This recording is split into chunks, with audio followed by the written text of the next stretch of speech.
যে সরকার উপদেষ্টা সরকার, এটা কিন্তু দাবি পূরণের কোন সরকার নয়। দাবি পূরণ করতে পারে গণতান্ত্রিকভাবে নির্বাচিত সরকার, তাদের দায়িত্ব আছে এটা পূরণ করা। বর্তমান সরকারের মূল দায়িত্ব হচ্ছে সংস্কার করে খারাপ লোকগুলোকে, দলীয় লোকগুলোকে নিরপেক্ষ লোক দ্বারা পরিবর্তন করতে হবে। এই নিরপেক্ষ লোক যখন হয়ে যাবে, একটা সরকার গঠন করার প্রক্রিয়া শুরু করবে, এটা নির্বাচন করে দিয়েই তারা ক্ষমতা থেকে চলে যাবে। এটি হচ্ছে বর্তমান উপদেষ্টা সরকারের কাজ। আমরা রিকোয়েস্ট করবো যে সমস্ত লোক অন্যায়ভাবে জুলুম করে, অত্যাচার করে তাদের কাজে বাধা দিচ্ছে, আইনসম্মত ভাবে তাদের মোকাবিলা করা উচিত। সে পাহাড়ি এলাকায় হোক অথবা বিভিন্ন নামে বিভিন্ন জায়গায় করা হোক না কেন, সব বেআইনি কাজগুলোকে বন্ধ করে দিয়ে আইন অনুযায়ী কাজ করার মাধ্যমে দেশটিকে একটি নিরপেক্ষ নির্বাচনের দিকে চালিত করা।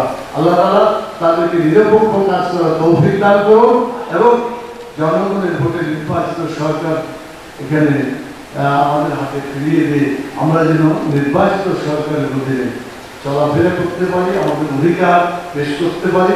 আল্লাহ তাআলা সেই তৌফিক দান করুন।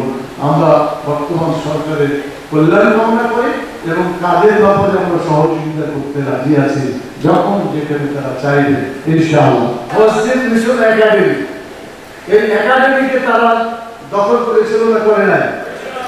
অবশ্যই 5 তারিখে আল্লাহ তাআলা আমাদেরকে বিদায় করে দিয়েছে। জালেমরা পরাজিত হয়েছে, আবার এখানে সঠিকভাবে ওই মসজিদ মিশন একাডেমি কাজ শুরু করেছে। বলেন আলহামদুলিল্লাহ। এরা ইসলামিক বিশ্ববিদ্যালয় দখল করেছিল চট্টগ্রামে।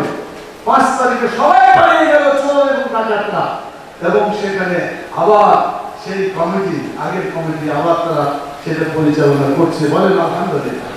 এমনিভাবে যতগুলো জিনিস তারা দখল করেছিল, ঢাকাতে মানা স্কুল কলেজ বিশ্ববিদ্যালয়কে দখল করার তারা চেষ্টা করেছিল, এটা ছেড়ে এখন তারা পালাই গেছে, আবার অরিজিনাল জায়গাতে ফেরত এসেছে।